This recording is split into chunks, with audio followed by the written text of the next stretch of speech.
जय जय श्री राधे। आज हम जानते हैं वृंदावन में प्रकट हुए 7 ठाकुर जी का विस्तृत वर्णन।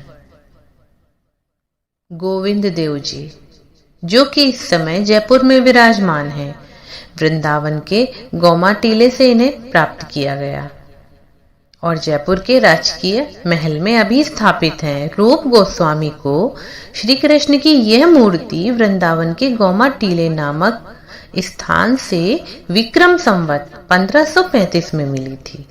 उन्होंने इस स्थान पर एक छोटी सी कुटिया में मूर्ति को स्थापित किया। इसके बाद रघुनाथ भट्ट गोस्वामी ने गोविंद देव जी की पूजा सेवा संभाली। उन्हीं के समय में आमेर नरेश मानसिंह जी ने गोविंद देव जी का एक भव्य मंदिर बनवाया। इस मंदिर में गोविंद देव जी 80 साल तक विराजे। इतना ही नहीं, औरंगजेब के शासन काल में जब ब्रज पर हमले हुए तब गोविंद जी को उनके भक्त जयपुर ले गए। तब से गोविंद जी जयपुर के राजकीय महल में विराजमान हैं। श्री राधे। और अब बात करते हैं परम प्रिय ठाकुर जी के द्वितीय स्वरूप मदन मोहन जी करौली। प्रभु का यह स्वरूप वृंदावन के कालीदह के पास द्वादशादित्य टीले से प्राप्त हुआ। कहा जाता है कि करौली में यह मूर्ति अद्वैत प्रभु को वृंदावन के द्वादशादित्य टीले से प्राप्त हुई थी। उन्होंने सेवा पूजा के लिए यह मूर्ति मथुरा के एक चतुर्वेदी परिवार को सौंप दी, परंतु सनातन गोस्वामी जी ने विक्रम संवत 1590 में फिर से उसी वृंदावन के टीले पर प्रभु को स्थापित कर दिया। मुल्तान के नामी व्यापारी रामदास कपूर और उड़ीसा के राजा जी ने यहाँ मदन मोहन जी का विशाल भव्य मंदिर बनवाया। मुगलिया आक्रमण से तो सभी कुछ त्रस्त नष्ट हो ही रहा था, परंतु उसी समय मदन मोहन जी के भक्त इन्हें जयपुर ले गए और कालांतर में करौली जी के राजा गोपाल सिंह जी ने अपने महल के पास एक बड़ा मंदिर बनवाकर मदन मोहन जी की मूर्ति को स्थापित किया। तब से ठाकुर जी मदन मोहन जी के स्वरूप में करौली में दर्शन दे रहे हैं। श्री राधे। श्री राधे। और अब आती है बारी गोपीनाथ जी, जो कि यमुना किनारे वंशीवट से मिले हैं और स्थापित है पुरानी बस्ती जयपुर में। श्री कृष्ण जी की यह मूर्ति संत परमानंद भट्ट को यमुना किनारे वंशीवट पर मिली और उन्होंने इस प्रतिमा को निधिवन के पास स्थापित कर मधु गोस्वामी जी को इनकी सेवा पूजा सौंप दी। बाद में रायसल राजपूतों ने यहाँ मंदिर बनवाया, परंतु फिर वही मुगलों का आक्रमण और जब औरंगजेब के आक्रमण के दौरान इस प्रतिमा को भी जयपुर ले जाया गया। तब से गोपीनाथ जी वहां पुरानी बस्ती में स्थित गोपीनाथ मंदिर में अपने भक्तों को दर्शन देकर आनंदित कर रहे हैं। बोलो गोपीनाथ जी की जय। श्री राधे। अब आती है भारी भगवान जुगल किशोर जी, जो कि वृंदावन के किशोर वन से प्राप्त हुए और इस समय पुराना जुगल किशोर मंदिर पन्ना अर्थात मध्य प्रदेश में विराजमान है। जानते हैं भगवान जुगल किशोर जी की मूर्ति का इतिहास। भगवान जुगल किशोर जी की यह मूर्ति हरिराम व्यास जी को विक्रम संवत 1620 की माघ शुक्ल एकादशी को वृंदावन के किशोर वन नामक स्थान पर मिली। व्यास जी ने उस प्रतिमा को वहीं प्रतिष्ठित किया और ओरछा के राजा मधुकर शाह ने किशोर वन के पास मंदिर बनवाया।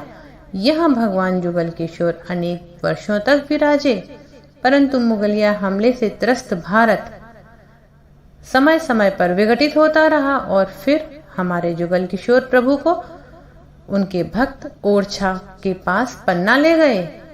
ठाकुर जी आज भी पन्ना के पुराने जुगल किशोर मंदिर में भक्तों को दर्शन दे रहे हैं और आनंदित कर रहे हैं। ओम नमो भगवते वासुदेवाय नमः। श्री राधे। अब आते हैं हमारे 5वें नंबर के ठाकुर जी राधा रमण जी, जो कि नेपाल के गंडकी नदी से प्राप्त हुए और स्थापित हैं वृंदावन में, प्रभु के धाम में। गोपाल भट्ट गोस्वामी को नेपाल की गंडक नदी में एक शालिग्राम मिला।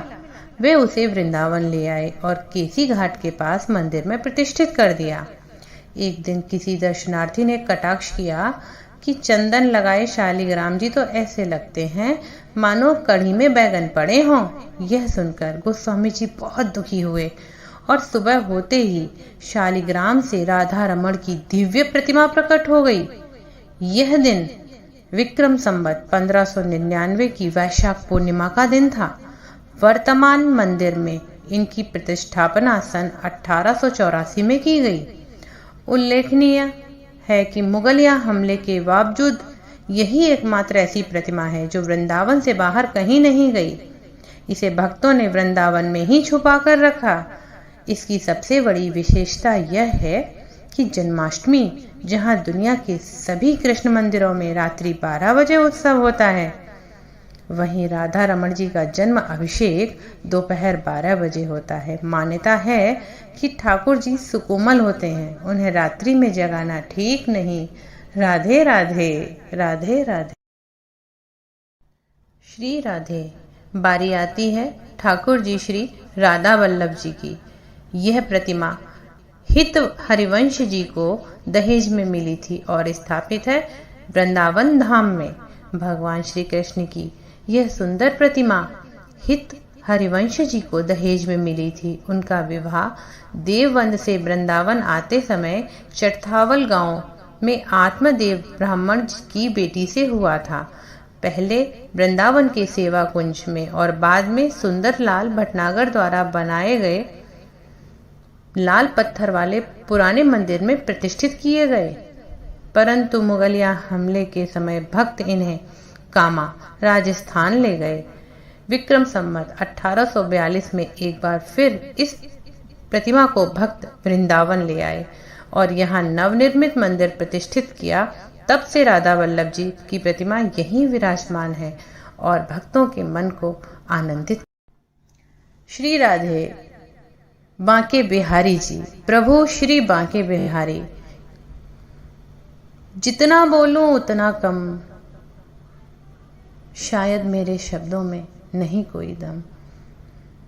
अब बारी है मेरे प्रभु बांके बिहारी जी की, जो कि वृंदावन के निधिवन से प्राप्त हुए और स्थापित हैं वृंदावन धाम में, जो भक्तों को एक बार दर्शन दे के ऐसा मोहित करते हैं कि बार बार उन्हें आने को लालायित कर देते हैं। मार्गशीर्ष शुक्ल पंचमी को स्वामी हरिदास जी की आराधना को साकार रूप देने के लिए श्री बांके बिहारी जी की प्रतिमा निधिवन में प्रकट हुई। स्वामी जी ने उस प्रतिमा को वहीं प्रतिष्ठित कर दिया, परंतु मुगलिया आक्रमण के समय भक्त ने भरतपुर राजस्थान ले गए।